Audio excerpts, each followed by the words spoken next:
একটি ম্যাট্রিমোনিয়াল সাইটের সাধারণ ক্লিক। তারপর কেটে গেল 5 মাস, মাত্র 5 মাস।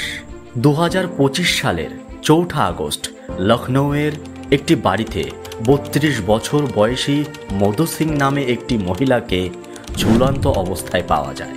তার স্বামী বলে এটা আত্মহত্যা, কিন্তু তার পরিবার বলে এটি হত্যা। এটি একটি মৃত্যুর ঘটনা নয়, সুন্দর সাজানো স্বপ্নের একটি ধ্বংসর ঘটনা, একটি বিশ্বাসের মৃত্যুর গল্প। যে নারী বার হয়েছিলেন বিশ্বাসের খোঁজে, কিন্তু পেয়েছিলেন তিনি অন্ধকার একটি জীবন।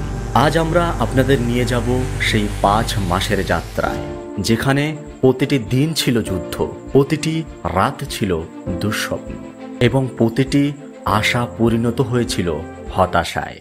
কিন্তু এখানে প্রশ্ন থেকেই যায়, আসলে কি মধু সিং নিজে আত্মহত্যা করেছিলেন, নাকি তার পিছনে লুকিয়ে আছে বড় কোনো ষড়যন্ত্র? এই ঘটনাটি শুনুন এবং প্রস্তুত থাকুন, কেননা সত্যি কখনো সহজ হয় না।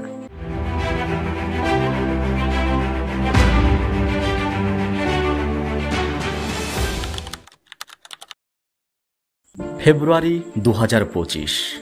32 বছর বয়সী মধু সিং এখনও বিশ্বাস করতেন ভালোবাসায়। তাই তিনি ম্যাট্রিমোনিয়াল একটি সাইটে চ্যাট করেন, যেখানে তার প্রোফাইল ছিল খুবই সাধারণ, কিন্তু তার স্বপ্ন ছিল অসাধারণ। তখনই তার জীবনে এলো অনুরাগ সিং, যিনি একজন মার্চেন্ট নেভির 2nd অফিসার, হংকং ভিত্তিক জাহাজ ব্যবস্থার প্রতিষ্ঠানে কাজ করেন। দেখতে ভালো, চাকরি ভালো, সবকিছুতেই নিখুঁত। প্রথম কথোপকথনেই মধুর মনে হয়েছিল এই তো সেই মানুষ যার জন্য তিনি এতদিন অপেক্ষা করছিলেন। 2025 সালে ফেব্রুয়ারি মাস, জাঁকজমকপূর্ণ বিয়ে, পরিবার খুশি, বন্ধু বান্ধব খুশি, কিন্তু সব থেকে বেশি খুশি ছিলেন তিনি নিজেই। কিন্তু সেই আনন্দের মুহূর্তেই একটি অন্ধকার ছায়া নেমে আসে। সেখানে অনুরাগ যৌতুকের কথা তোলে, যেখানে মূল্যটি ছিল 15 লক্ষ টাকা। এই কথা শুনে মধুর বাবা ফাতে বাহাদুর সিং চিন্তায় পড়ে গেলেন। তাদের সাধ্য ছিল 5 লক্ষ টাকার, কিন্তু মেয়ের সুখের জন্য তিনি রাজি হয়ে গিয়েছিলেন। হোয়াটসঅ্যাপের চ্যাটে মধু সিংয়ের সঙ্গে অনুরাগ সিং বলেন, আমি 150টি বারাতের মানুষ রাখব এবং যৌতুকের টাকা 1 পয়সাও কম নেব না। কিন্তু মধু তখন বুঝতে পারেনি এটি ছিল প্রথম একটি লাল সংকেত, একটি সতর্কবাণী। কিন্তু প্রেমে পাগল মধু সিং তখন কি বুঝতে পেরেছিলেন যে সামনে কিছু হতে যাচ্ছে ভয়াবহ ঘটনা? বিয়ের দিন মধু হেসেছিলেন, নেচেছিলেন, স্বপ্ন দেখেছিলেন একটি নতুন জীবনের, কিন্তু তিনি জানতেন না সেই ভবিষ্যৎ হবে অতি সংক্ষিপ্ত, যন্ত্রণাময় এবং কঠিন। হোলির উৎসব, রঙের উৎসব, আনন্দের উৎসব। সেই রঙই মধুর জীবনে নিয়ে এসেছিল একটি নীল যন্ত্রণার রং। বিয়ের মাত্র 1 মাস পরে অনুরাগ হাত তুলেছিলেন মধুর উপরে। কারণ ছিল সেই যৌতুক, 15 লক্ষ টাকা, সেই অভিশপ্ত 15 লক্ষ টাকা। মধুর বোন বলেন, আমার দিদি ছিল খুবই প্রাণবন্ত, কিন্তু অনুরাগ চাইতো না সে কারোর সঙ্গে কথা বলুক। ধীরে ধীরে মধুর জীবন হয়ে উঠল একটি বন্দি পাখির খাঁচার মতো। সে কি খাবে, কার সঙ্গে কথা বলবে, কোথায় যাবে, সবকিছুই থাকতো অনুরাগের নিয়ন্ত্রণে। মধু ফিরে গিয়েছিলেন তার বাবার বাড়িতে, চোখে জল, মনে আশা, হয়তো বাবা কিছু করতে পারবেন, হয়তো এই দুঃস্বপ্নের শেষ হবে। কিন্তু ফাতে বাহাদুর সিং ছিলেন একজন সাধারণ মানুষ, যিনি মেয়ের সুখ ছাড়া আর কিছুই চান না। তিনি আবার সেই যৌতুকের টাকা জোগাড় করলেন। ভাবলেন হয়তো টাকা দিলেই সব সমস্যার সমাধান হয়ে যাবে। একবার ভেবে দেখুন তো, কি নিষ্ঠুর বিড়ম্বনা। একজন বাবা টাকা দিচ্ছেন তার মেয়ের সুখের জন্য, কিন্তু সেই টাকাই তাকে ঠেলে দিচ্ছে আরো গভীর অন্ধকারের দিকে। অনুরাগ মধুকে ফিরিয়ে আনলেন, কিন্তু নির্যাতন থামল না, বরঞ্চ আরো বেড়ে গেল। মধুর বোন প্রিয়া, সে বলে, শুধু কেবলমাত্র সে তখনই আমাদের সঙ্গে কথা বলতে পারত যখন সে শহরের বাইরে থাকত। এটা ছিল মধুর নতুন জীবন, একটি নীরব কারাগার, যেখানে জেলার ছিল অনুরাগ সিং। কিছু মুহূর্ত থাকে জীবনে যেটা মানুষকে ভিতর থেকে ভেঙে দেয়। মধু সিংয়ের জীবনে প্রত্যেকটা দিনই এমনভাবে চলত যেটা মধুকে প্রতিদিন ভেঙে দিত।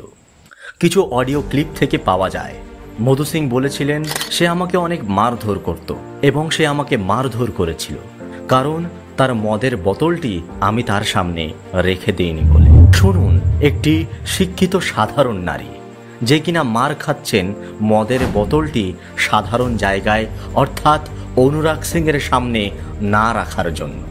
তার বোন প্রিয়া বলে সে যে কোনো কারণ ছাড়াই মারধর করত, এমনকি একটি প্লেট কোথায় রাখবে যদি সঠিক জায়গায় না রাখতো তাহলেও মারধর করত।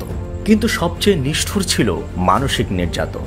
অনুরাগ মধুকে জোর করে মদ খেতে বাধ্য করত, তার ফোন চেক করত, এমনকি তার অনলাইনে আসা সমস্ত পার্সেলগুলোর অর্ডারও চেক করত।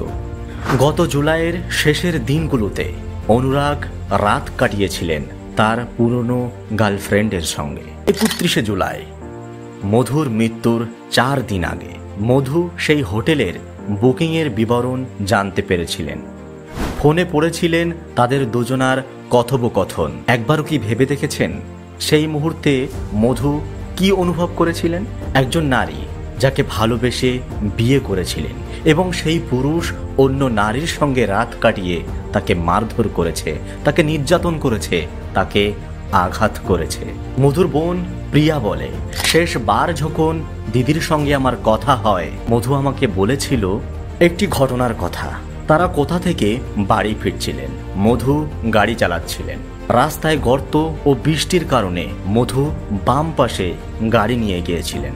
অনুরাগ তাকে দোষারোপ দিয়ে বলে সে ইচ্ছাকৃতভাবে বাম পাশে গাড়ি নিয়ে গিয়েছিল কারণ সেখানে কিছু লোক ছিল। এটি ছিল মধুর জীবনের শেষ আক্রমণের সূত্রপাত।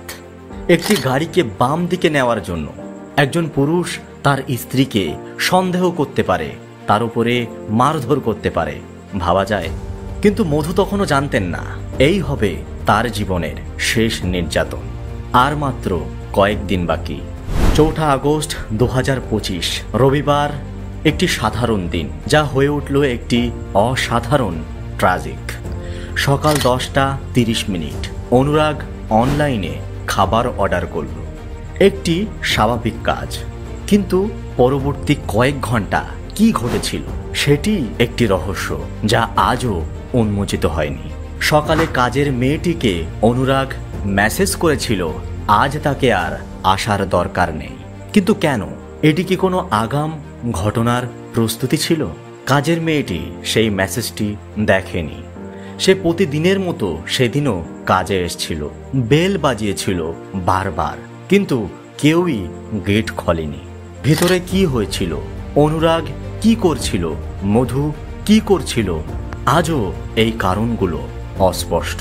দুপুরবেলা অনুরাগের দাবি অনুযায়ী সে মধু সিংকে সিলিং ফ্যানে ঝুলন্ত অবস্থায় দেখতে পায়।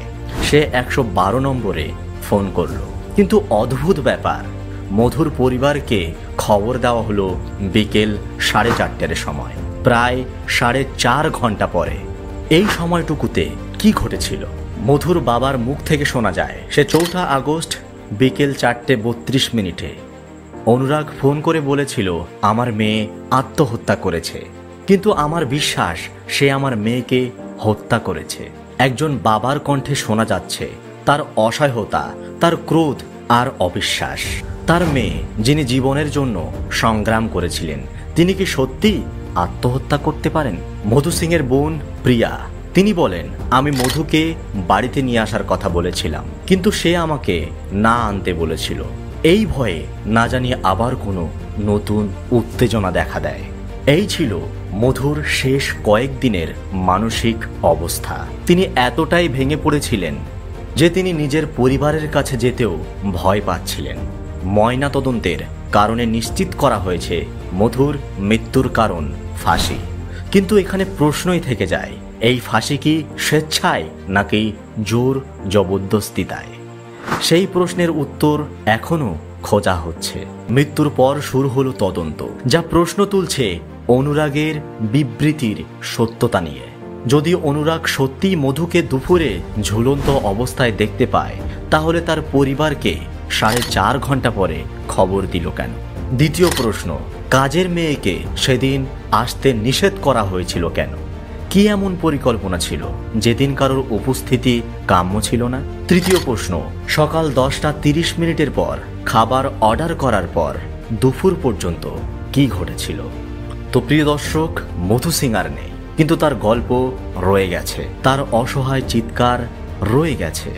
একজন মানুষ ভালোবেসেছিলেন, বিশ্বাস করেছিলেন বিয়ে করে সুখে থাকা যায়, কিন্তু তার বদলে তিনি পেয়েছিলেন নির্যাতন, অবমাননা আর শেষ পর্যন্ত মৃত্যু। যদি মধুর আত্মা আজ আমাদের কিছু বলতে পারত, তাহলে হয়তো বলতো, আমার মৃত্যু যেন অর্থহীন না হয়, আমার যন্ত্রণা যেন অন্য নারীকে বাঁচাতে পারে, আমার গল্প যেন সতর্ক বাণী হয়ে ওঠে। তো প্রিয় দর্শক, এই ছিল আজকের ভিডিওটি ভালো লাগলে অবশ্যই লাইক, সাবস্ক্রাইব আর শেয়ার করতে ভুলবেন না, এবং আপনার চোখকে সবসময় খোলা রাখবেন।